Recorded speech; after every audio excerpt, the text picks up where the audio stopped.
¿Qué tal? Un gusto saludarlos en una entrega especial en esta modalidad multiplataforma a través de Canal 6 Televisión y de Agencia Central de Noticias en esta colaboración especial para toda la audiencia, siguiendo muy de cerca el proceso electoral 2021 y con las múltiples voces con los que hemos podido platicar. El día de hoy nos acompaña el secretario general del Movimiento Antorchista Nacional, el ingeniero Aquiles Córdoba Morán, para abordar este proceso electoral que sin duda será clave para los próximos años. Un gusto que nos acompañe en esta colaboración. Buenas tardes, bienvenido. Buenas tardes, Juan, el gusto es mío. Un saludo muy atento a ti, a tu personal colaborador y al público que nos hace el favor de mirarnos. En esta conversación estaremos abordando diversas temáticas de este proceso electoral que es el más grande en nuestro país, no solo por el número de cargos que se estarán renovando en la jornada del 6 de junio, sino también por la complejidad en la que llega el país, un entorno de polarización, todavía la pandemia de COVID-19 sin control por parte del gobierno del presidente Andrés Manuel López Obrador, y se ve un proceso electoral particular, complejo, pero ¿cómo lo está viendo Antorcha Campesina, el movimiento antorchista, que es además una de las organizaciones que ha leído la realidad política mexicana? ¿Cómo ve, avisora, este proceso electoral 2021, que ya adelantábamos, complejo por el número de cargos a renovar, pero también por este entorno que prevalece en el ámbito político, ingeniero? Indudablemente yo creo que sí es una situación compleja para el país, es una situación delicada para el futuro de nuestra patria y tiene esos dos componentes, diría yo. Por un lado es las elecciones mismas, la magnitud de las elecciones, la cantidad de cargos de elección popular que se tienen que elegir, muchos de los cuales no hay un solo candidato, sino muchos candidatos, y esto significa mover pues miles y miles de gentes. Y por la otra parte, la situación social, la situación de la salud, la situación del país en general. Yo creo que el primer aspecto no es evidentemente el que hubiéramos deseado todos los que vemos al país con preocupación y con interés de que vaya para adelante, ¿no? No es la situación ideal porque, en primer lugar, ha habido una política de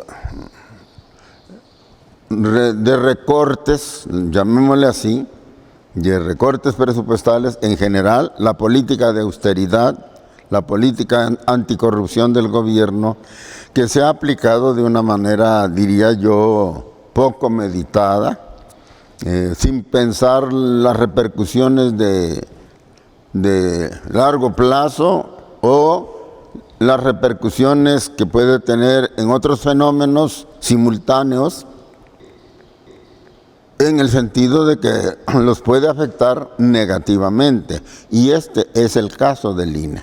Al INE se le hicieron recortes muy severos al presupuesto del INE, sin tomar en cuenta que no solamente el trabajo ya era de un volumen muy grande en las elecciones anteriores, sino que vendrían estas elecciones mucho más grandes, y a pesar de eso, contradictoriamente, ahora el INE tiene menos recursos. Esto significa simplemente que el INE va a tener que hacer muchas cosas que van a dificultar el proceso, que lo van a hacer más lento y que incluso pueden tener como consecuencia que la gente renuncie a salir a votar. Por ejemplo, yo sé que se está diciendo que la votación va a marchar muy lentamente, que la gente va a tener que aguantar probablemente horas para llegar a la urna, precisamente porque la logística, el material con el que va a contar el público está muy limitado, es insuficiente, y además porque van a tener que pasar de uno en uno para evitar aglomeraciones. Tengo entendido que a la gente se le está recomendando incluso que lleve su propio plumón para votar. ¿Y cuánta gente va a decir, pues yo si tengo que gastar en el plumón, mejor no voy a votar?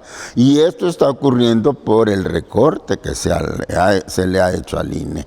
Yo no creo que los mexicanos, y yo en particular, estemos proponiendo que haya recursos a porrillo, a manos llenas, para que haya despilfarro y para que haya corrupción y para que haya abusos.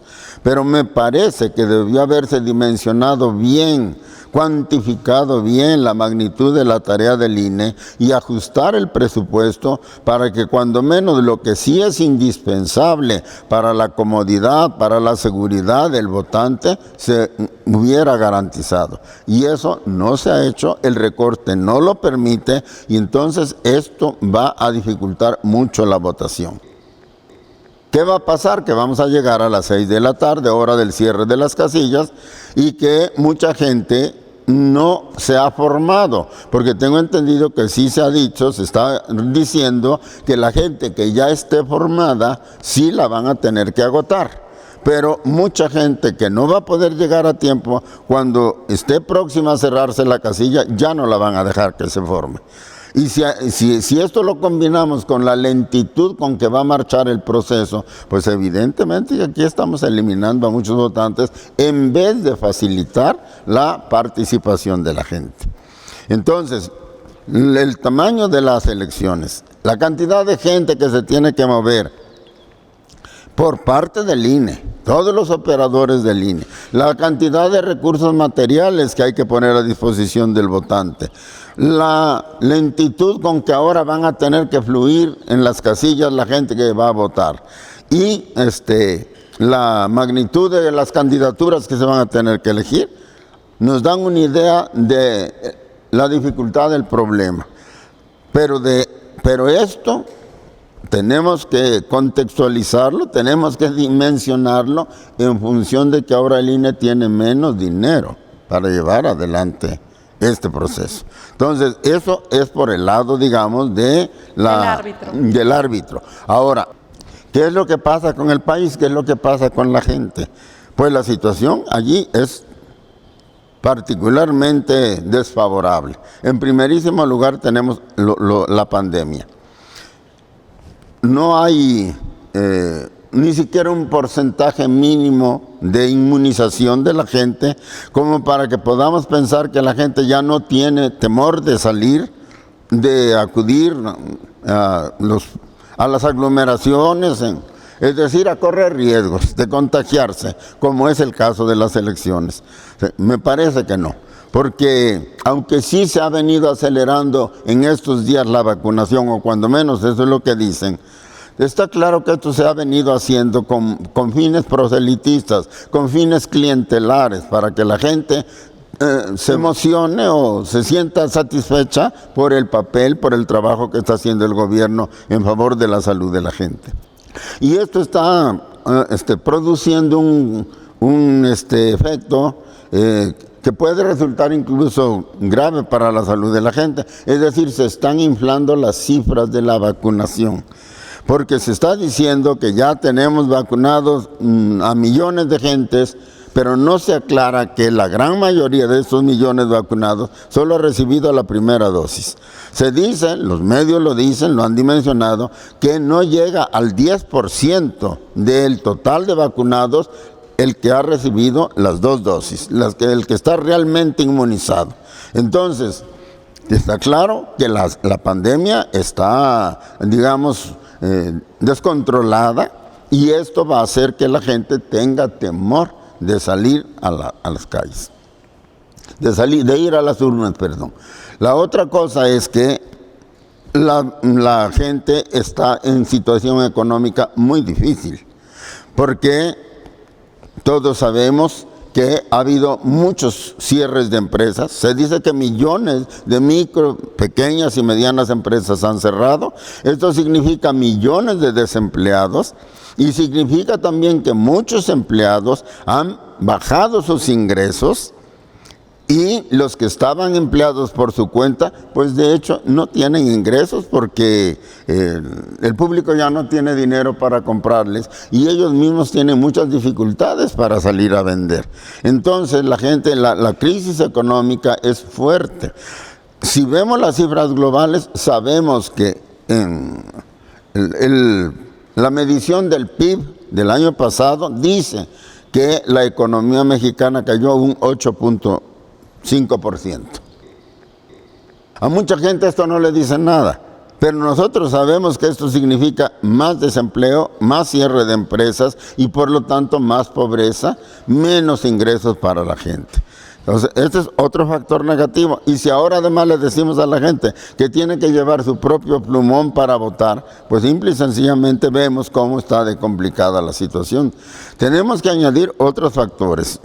Ya hemos hablado de la pandemia, de la economía, pero está el problema de la seguridad, que también es un problema que a la gente la tiene pues preocupada, que a la gente la mantiene entretenida en mirar, en cuidar a su familia, en garantizar que su familia no corra riesgo, sobre todo sus hijos, sobre todo sus estudiantes, que no salgan a la calle o que regresen temprano a casa, qué sé yo.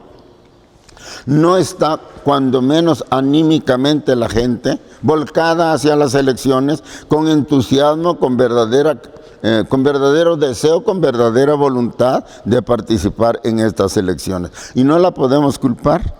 La economía va en picada, no hay empleo, los salarios han bajado, los ingresos han bajado, la pandemia está desatada, la violencia está desatada. En estas condiciones, ¿se puede dar una votación realmente entusiasta? ¿Podemos esperar una verdadera fiesta democrática de ese día? Yo lo veo muy difícil. Entonces, vamos a llegar a las elecciones, ciertamente, como decías, Francis, en una situación bastante negativa, diría yo. Tenemos que esperar entonces muchas cosas de esta votación. Es decir, creo que va a haber muchas sorpresas en esta elección, pero no quisiera adelantarme. La pregunta era esa y yo contesto, sí, yo creo que la situación está difícil. México está en una coyuntura difícil. No estamos en las mejores condiciones para garantizar una fiesta cívica donde la gente acuda masivamente, como es lo deseable, a depositar su voto en las urnas.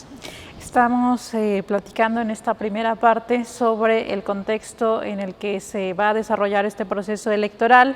Hablaba del árbitro. También tenemos frente esta alianza que se firmó por parte de los tres partidos principales con mayor tradición en nuestro país y por el otro lado Morena.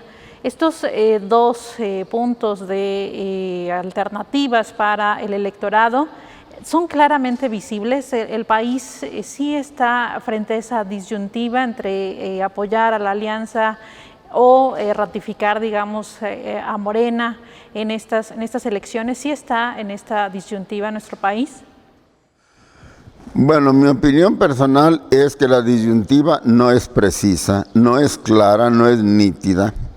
Y eso también va a hacer que la gente no vea con claridad cuál de las alternativas es la que le conviene a ella, quizás como persona, como familia, y a la comunidad y al país en general. Yo creo, sinceramente, que la alianza, sobre todo de la oposición, PAN, PRI, PRD, es una alianza que no se planteó desde el principio con claridad cuál era el verdadero problema, cuál era el verdadero motivo, diría yo, del descontento, de la problemática que está enfrentando la gente, cuál es la causa profunda de la problemática y del subsecuente descontento, de la subsecuente incomodidad en que la gente se siente, que vive la gente.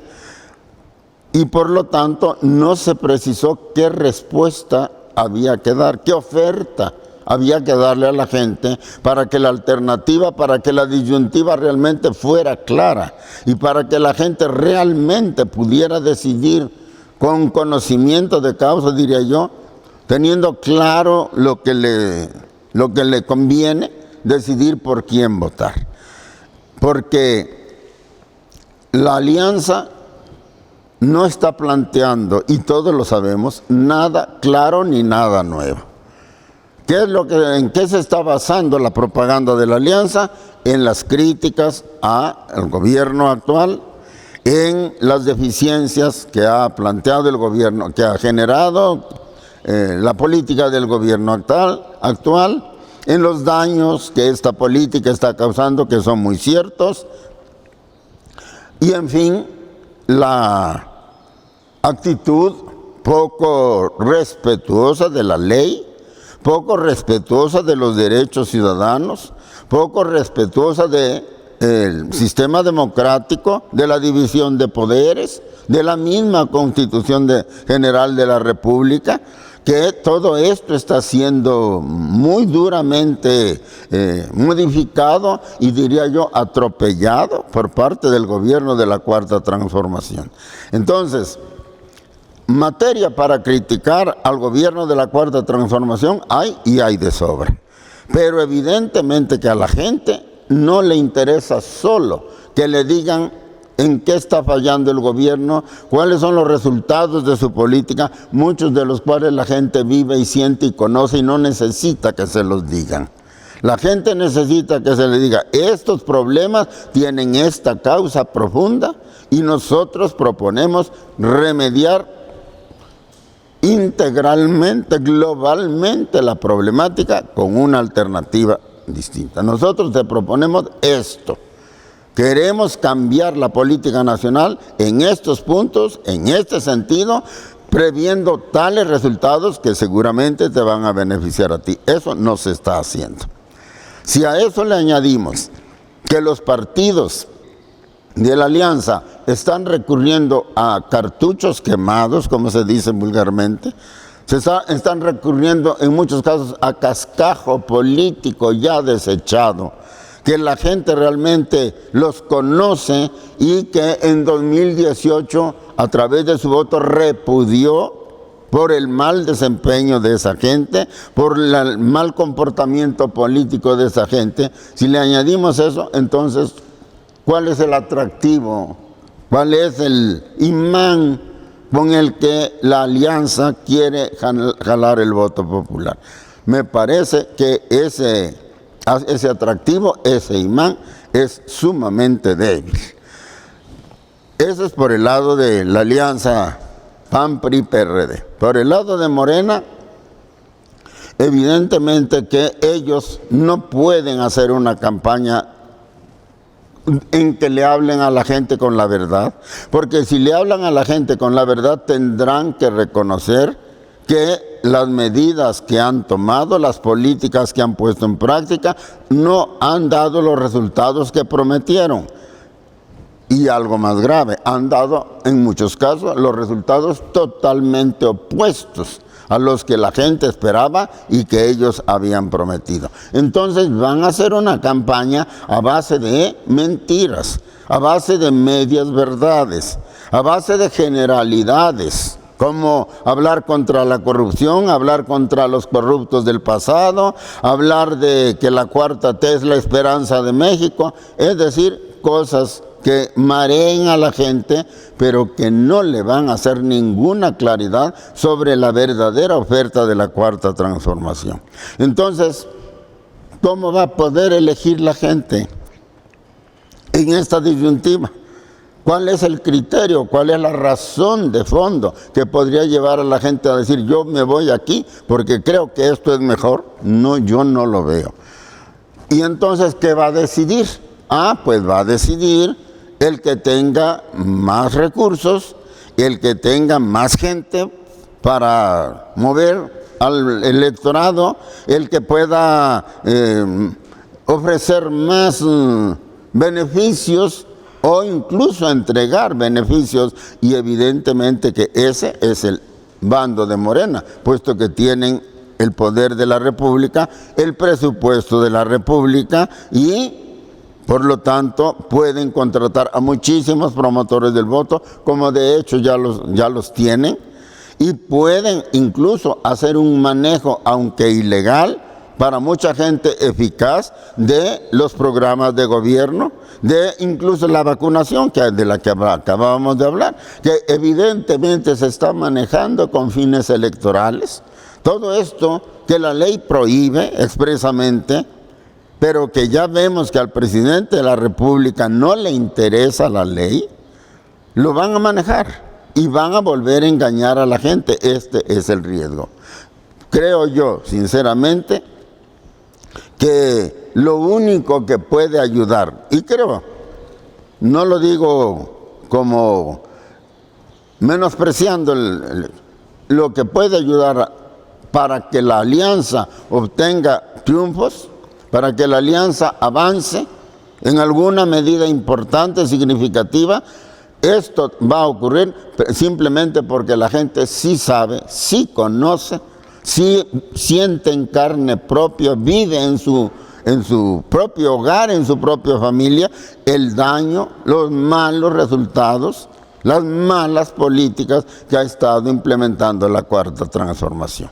Es innegable que hay mucha decepción, que hay mucha inconformidad, que hay ya mucha conciencia de que no se está cumpliendo lo que se ofreció en 2018, y esto es lo que puede hacer que la gente, a pesar de que la alianza PAN-PRI-PRD tampoco está ofreciendo nada claro, una alternativa realmente superior, de todas maneras la gente opte por eso. Yo creo además que de entre dos males, el mal menor es que se vote por la alianza PAN-PRI-PRD. Esta alianza donde se busca capitalizar el voto es precisamente en la Cámara de Diputados, que es uno de los puntos, de los elementos en donde prácticamente los partidos se han decidido jugar una batalla mortal. En ese sentido, pues, ¿cómo observa, digamos, la posible conformación de la Cámara de Diputados con esta visión de la ciudadanía? Bueno, yo creo que es muy difícil que Morena vuelva a tener una mayoría calificada, es decir, los 2/3 del +1 de la Cámara de Diputados. ¿Por qué es muy difícil?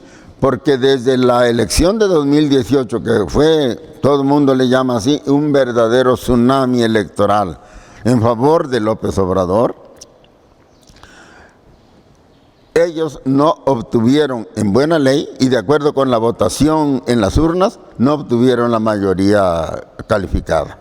Esta la formaron con una maniobra, vamos a llamarle legal, entre comillas, con ayuda de los partidos aliados de Morena, que le cedieron diputados posteriormente, violando la disposición constitucional de que ningún partido puede tener un número de diputados, una sobrerepresentación, que es el término que usan, superior al 8% de la votación que se obtuvo en las urnas. Y Morena tiene más del doble, más del 16% de sobrerepresentación gracias a esto.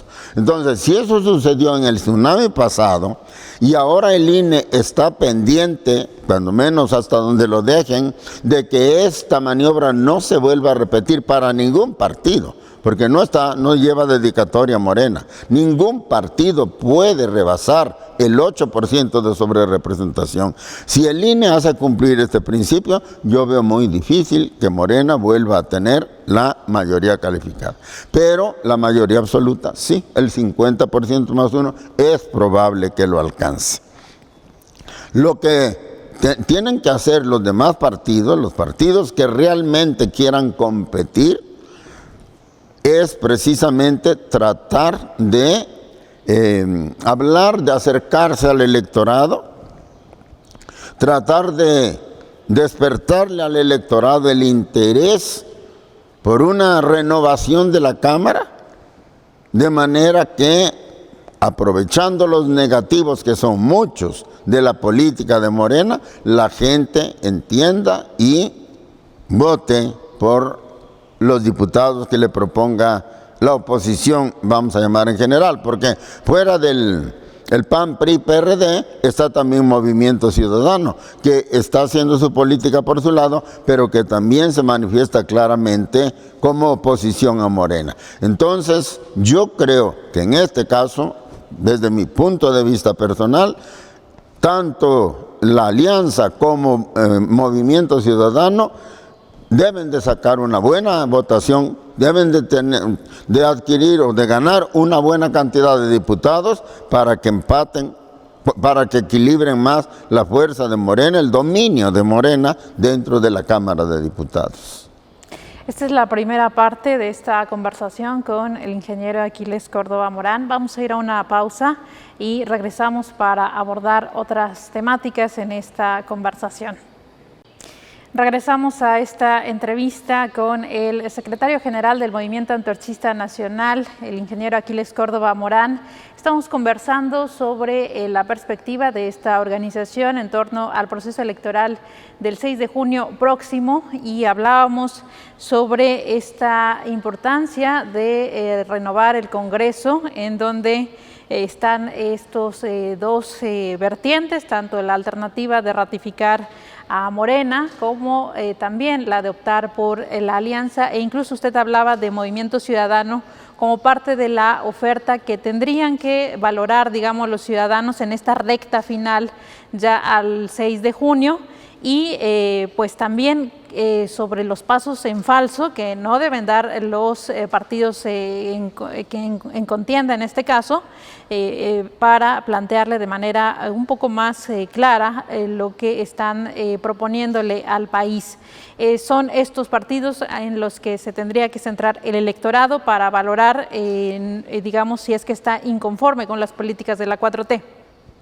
Sí, evidentemente, yo creo que el verdadero problema que el electorado tiene que tener en mente, que tiene que registrar y que debe saber que se puede comenzar a resolver en las elecciones que vienen, es precisamente el fallido proyecto de la Cuarta Transformación, que, como decía yo hace un momento, no solamente no está dando los resultados que prometió. Creo que son muchos los elementos, pero no quisiera desviarme del asunto, que prueban esto, sino que además incluso en muchos problemas importantes como el de la salud, como el de la seguridad, como el del salario, como el del empleo, como el de el bienestar general de las clases más desprotegidas del país, se están obteniendo resultados opuestos a los que la gente esperaba y a las promesas que el presidente López Obrador hizo en su campaña en 2018. Ese es el problema. Y por lo tanto, la solución consiste en cambiar esta situación, en cambiar el proyecto político que se está aplicando y que si en un primer momento, allá después de junio del 2018, cuando todo era novedad y todo era aplauso y todas eran flores y esperanzas para la Cuarta Transformación, pudiera parecer una simple posición sesgada de mi parte o muy sectaria, muy partidizada de mi parte.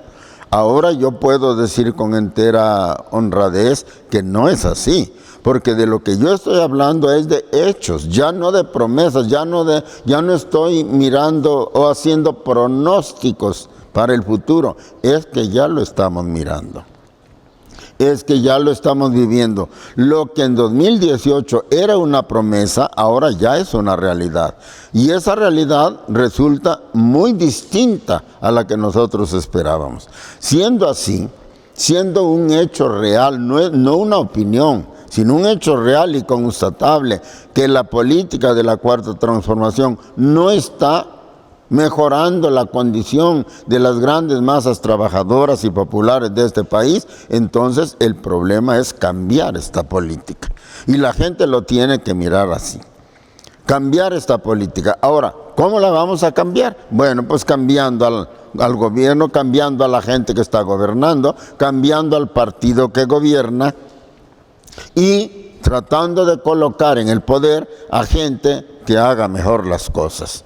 A gente que conozca más de la problemática del país, que la caracterice mejor, que se oriente mejor en todos los ámbitos de la problemática nacional y que, cuando menos en principio, tenga mayores posibilidades de enderezar el rumbo, de enderezar el barco del país para que no sigamos yendo en esta dirección. Ese es el problema. Es decir, este es el problema y esto es lo que debería tener en mente el votante. Tenemos que, por principio de cuentas, neutralizar el poder avasallador que tiene la Cuarta Transformación, no solo en la Cámara de Diputados, pero estamos hablando de la Cámara de Diputados porque esto es lo que se va a cambiar, esto es lo que se va a poder cambiar, se va a poner, diríamos yo, en juicio en las elecciones que vienen. Y esto implica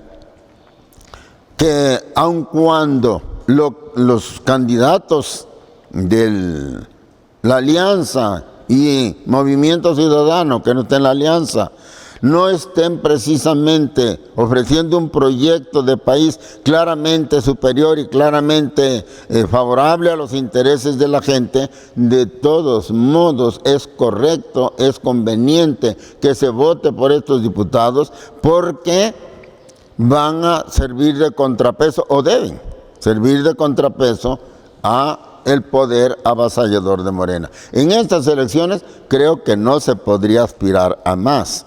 Evidentemente no es todo lo que hay que hacer, es apenas el principio, apenas un muy ligero principio de la solución, no es la solución. Pero bueno, dicen los chinos que el camino más largo comienza siempre por el primer paso, y yo creo que eso es lo que tenemos que hacer en esta elección. Es posible, y lo quiero aclarar porque yo lo veo bastante probable, diría yo, que si la oposición llega a fortalecerse y a tener cuando menos un número que ya no le permita a la Cuarta Transformación aprobar lo que sea con una aplastante mayoría, pero quizás, viendo las cosas con algo de optimismo, que pudieran tener ellos ahora la mayoría absoluta, no la calificada, pero sí la absoluta, es probable que con esa mayoría absoluta se dediquen a negociar de todos modos las cosas con el presidente de la República. Y esto no es estar presuponiendo ni calumniando a nadie, ya lo hemos visto y la gente lo sabe, y los analistas lo saben y los medios lo saben. Muchos de estos partidos, no quiero dar nombres para no agraviar a nadie, pero muchos de estos partidos han vivido de la conciliación, han vivido de los arreglos bajo la mesa y buscando ¿qué? Buscando el beneficio del partido como partido y muchas veces de las élites que gobiernan esos partidos. No tienen, propiamente hablando, no se han distinguido por ser partidos aguerridos de batalla y con un proyecto de país que realmente resuelva los problemas de la gente. Esto va a cambiar si ganan ellos la mayoría absoluta, digamos, en las elecciones que vienen, pues debiera cambiar, pero yo no lo garantizo. Me temo que pudiera haber, de todas maneras, ahora con mayor número de canicas, como suele decirse, para jugar en esto de los arreglos bajo la mesa, pudiera ser una nueva política de arreglos en la cual solo se busca el beneficio de los grupos que dominan en estos partidos. Como quiera que sea, yo creo que estamos obligados a ensayar esto puesto que no tenemos ninguna alternativa mejor. Si hubiera una alternativa mejor, yo la diría acá, pero no la veo. Y entonces, corriendo este riesgo de que al final de cuentas quedemos solo en una situación maquillada, pero igual que la que estamos viviendo, el pueblo, la gente, los votantes en este caso, tienen que darle la oportunidad a los partidos que se oponen a la Cuarta Transformación, cuando menos de palabra, cuando menos ahorita sí lo dicen, y emplazarlos, desafiarlos a que con el voto del pueblo se pongan a cambiar las cosas en la medida en que lo permita la Cámara de Diputados. Esto en el escenario para la conformación de San Lázaro. Hablaba hace rato de la disparidad en cuanto a las fuerzas de uno y otro bando. Vemos a un presidente, Andrés Manuel López Obrador, convertido en un activista a favor de Morena, algo que también ha sido rechazado por la oposición. También en 2018 con esta apuesta por el combate a la corrupción, que recientemente se sospecha cada vez más evidente su uso con fines prácticamente de estrategia gubernamental, para, utilizarlo solamente en el discurso, pero no combatirlo en los hechos. Hay un uso, hay una manipulación de esta bandera de la lucha contra la corrupción, tanto en la estrategia de gobierno como en esta coyuntura electoral. Hay manipulaciones y manipulaciones. De hecho, manipulación quiere decir manejar con las manos. Evidentemente que hay una manipulación aquí, pero es una manipulación perversa, que es lo que hay que precisar. Es una manipulación perversa. Y lo digo así para que la gente lo vea, para que la gente lo mentalice, lo interiorice. ¿En qué reside la perversidad de esta manipulación? Porque hay manipulaciones positivas, favorables. ¿En qué reside la perversidad de esta manipulación? En que ha dejado de ser fundamentalmente, mayoritariamente, una política de Estado, que fue lo que prometió el presidente, para convertirse en un argumento para poder perseguir a sus enemigos políticos y en una bandera de campaña. Y esto es una manipulación perversa de una promesa de gobierno que tenía que haberse convertido solo en política de gobierno. Y eso no está ocurriendo al 100% como debería suceder. Ahora, esto requiere que nos fijemos, que nosotros también señalemos que en la medida en que se aplica, porque hay una parte todavía de aplicación de esta promesa de campaña como política de gobierno, en esa medida también podemos decir que hay una manipulación perversa. ¿Por qué? Porque al final de cuentas, ¿en qué consiste el combate a la corrupción? ¿Qué es lo que se ha hecho para combatir la corrupción? Los hechos, los elementos que da la realidad. Lo que se ha hecho es amenazar con cárcel a los corruptos del pasado, perseguir legalmente a los corruptos del pasado.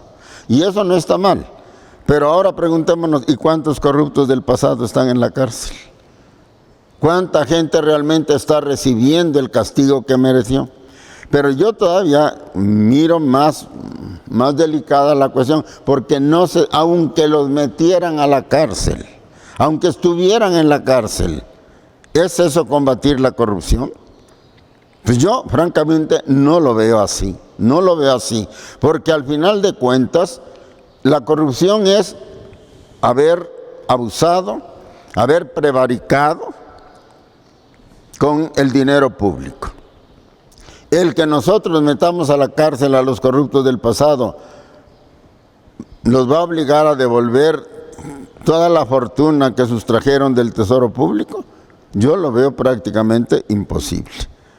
Entonces, el combate a la corrupción se convierte en persecución legal, en persecución política, que es lo que realmente estamos mirando. En amenazas, en expedientes de investigación, y a lo más que llegan es a la congelación de las cuentas bancarias, pero eso tampoco remedia el problema de la corrupción.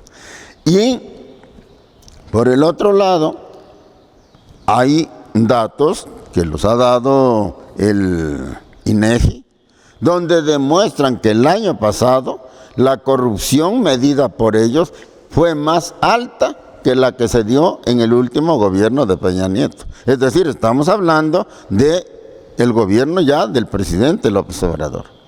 La corrupción ha crecido en este gobierno y hay ejemplos, digamos, emblemáticos que la prensa ha manejado muchísimo, que no han recibido ningún castigo. Es decir, parece ser que entonces el combate a la corrupción es solo para los enemigos, pero para los amigos no hay combate a la corrupción, porque por definición ellos no son corruptos, por definición. Por principio ellos no son corruptos, pero son corruptos en los hechos, que es lo que verdaderamente cuenta, y eso tampoco se está combatiendo. Y yo digo así, si nosotros nos dedicamos a perseguir la corrupción anterior, que lo estamos haciendo mal, y dejamos que la corrupción ahora, actualmente, florezca y crezca y se expanda a sus anchas, ¿qué es lo que estamos haciendo? ¿En qué nos estamos metiendo? En lo que el pueblo le llama un cuento de nunca acabar. Porque cuando venga otro gobierno va a querer perseguir la corrupción metiendo a la cárcel a los corruptos de hoy y dejando que los corruptos del futuro sigan prevaricando, y ahí nos vamos, y así nunca vamos a acabar. Entonces, hay aquí una manipulación perversa de la bandera de la corrupción. No se está combatiendo, diría yo, correctamente, si se me permite el término, no se está combatiendo científicamente la corrupción, realmente con ganas de erradicarla, con ganas de ponerle un alto definitivo, porque eso implica, más que perseguir a los del pasado, impedir que la corrupción se siga dando ahora, y eso es lo que no se está haciendo. Y entonces la corrupción, la lucha contra la corrupción se ha convertido en ahora la política de austeridad. La lucha contra la corrupción ya se volvió política de austeridad y están recortando el seguro popular y las guarderías y los comedores comunitarios y el apoyo a las ciencias, etcétera. Están haciendo recortes. Acabamos de hablar hace un momento de los recortes al Instituto Nacional Electoral, al INE, y hay otros recortes graves que se han hecho, que se están haciendo. Se están dejando de hacer inversiones en muchas áreas, diría yo, vitales para la gente. Por ejemplo, se suprimió completito prácticamente el ramo 23, que era el ramo donde se presupuestaba el dinero para las obras de infraestructura y en general para el desarrollo de los municipios, de las colonias populares, etcétera. Eso desapareció. Y los recortes a la salud, la desaparición del seguro popular, también me interesa señalarlo. Por eso es que no se ha podido combatir correctamente la pandemia, porque las medidas que se tenían que haber tomado oportunamente no se tomaron por razones de austeridad.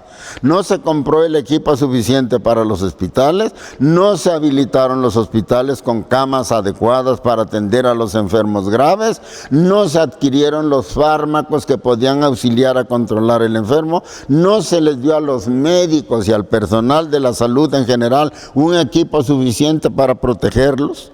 Somos el país que más gente ha perdido en este sector por falta de protección.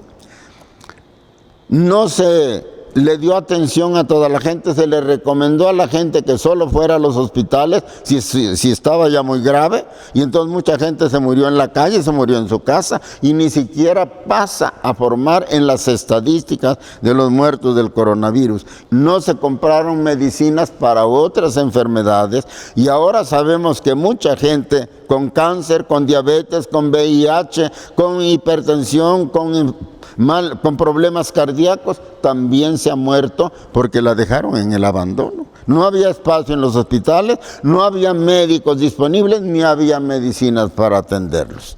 Y todo esto es consecuencia, de la austeridad. Entonces, mira dónde ha ido a parar el combate a la corrupción. No, la corrupción ahora está floreciendo más que antes. No se ha castigado propiamente a los corruptos del pasado, salvo haciendo ruido con fines claramente propagandísticos, y todo se ha convertido en austeridad, en recortes presupuestales, pues que están dañando a aquellos que se dijo que iban a ser los primeros en este gobierno. Entonces, ¿hay manipulación o no hay manipulación? Hay manipulación. Manipulación perversa, aclaro yo. Que se observa continuará en esa tónica hasta la jornada electoral del 6 de junio y más allá. Y más allá, y más allá. Yo creo que sí. En ese sentido, el día de la jornada electoral también preocupa mucho este contexto de inhibición del voto, de la violencia selectiva que en algún momento también los afectó a ustedes con esta serie de rumores en torno a actos de violencia en contra de los funcionarios de casilla, inestabilidad, todos estos elementos que ya en nuestro país también se ha vivido, y existe la preocupación de estos llamados focos rojos dentro de los procesos electorales que dentro del contexto de inseguridad que hemos estado viviendo en nuestro país se vuelve todavía más delicado. ¿Qué tendrían que hacer las autoridades para pues darle la estabilidad pues mayor posible a esta jornada electoral? Bueno, pues mucho de lo que tenían que hacer ya no lo hicieron, Lo fundamental que tenían que hacer ya no lo hicieron. O sea, me refiero, y repitiéndome un poco, por ejemplo, a darle al INE presupuesto suficiente para tener una logística que de alguna manera contribuya a que las elecciones se hagan rápidas, tranquilas, contribuyan a darle paz a los votantes. También debió haberse combatido a todos los grupos delincuenciales que precisamente luego son utilizados como bandas terroristas que van a crear violencia en las casillas, a robarse casillas, a amedrentar a los votantes, etcétera. Y muchas veces estos grupos están financiados incluso por quienes quieren ganar por la vía violenta las elecciones. También debió haberse reforzado a los cuerpos de seguridad. Se debió haber elevado la calidad de los cuerpos de seguridad, sobre todo de los cuerpos civiles de seguridad, que ese es otro problema que se ha creado con la Cuarta Transformación. No se ha hecho prácticamente nada para crear una policía civil realmente entrenada para cuidar a la ciudadanía, para proteger a los ciudadanos, para combatir el crimen sin abuso de autoridad, sin abuso de la fuerza, respetando los derechos humanos. Y todo esto se le confía al ejército, que no por culpa suya, sino porque es el ejército, como en el mundo entero. Y el ejército está educado para matar. Un ejército que no sabe matar es un ejército que no sirve para nada, porque lo van a aplastar en el campo de guerra. El soldado tiene que tener como primera cualidad estar dispuesto a matar o morir. No es lo que se requiere para proteger al ciudadano, al hombre de la calle. Por eso hay una división de las responsabilidades. El ejército tiene unas tareas, la policía tiene otras tareas. Bueno, lo que yo estaba diciendo es que, ¿y qué ha pasado con nuestras policías? Se le ha dado la seguridad del país al ejército, que obviamente, como dice mucha gente, habrá que agradecérselo porque anda haciendo una tarea que no le corresponde.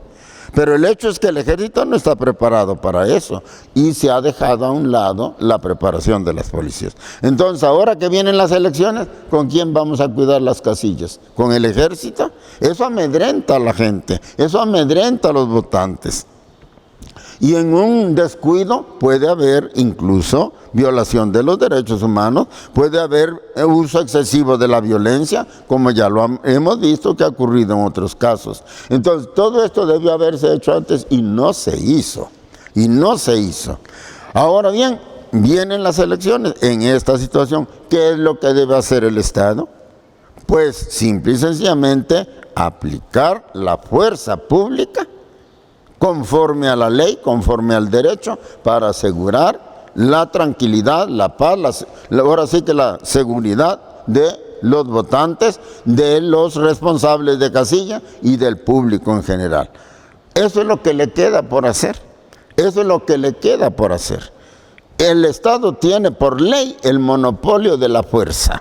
Y por lo tanto es el único que puede y debe aplicar la fuerza, pero la debe aplicar conforme a la ley y para un objetivo legítimo, que es en este caso garantizar que las elecciones transcurran en paz y los ciudadanos regresen sanos y salvos a su casa después de votar. Eso es lo que tiene que hacer. ¿Lo va a hacer? Lo dudo, porque me parece a mí que la violencia es un recurso del que están echando mano para ganar las elecciones a como dé lugar. Esta ha sido la primera parte de dos conversaciones con el ingeniero Aquiles Córdoba Morán, el líder nacional del Movimiento Antorchista Nacional, sobre el proceso electoral que está tocando en nuestras puertas. Los invitamos el día de mañana a que escuchen y vean esta segunda parte en esta conversación especial con uno de los luchadores sociales más importantes de la vida contemporánea en México, analizando el proceso electoral del 6 de junio.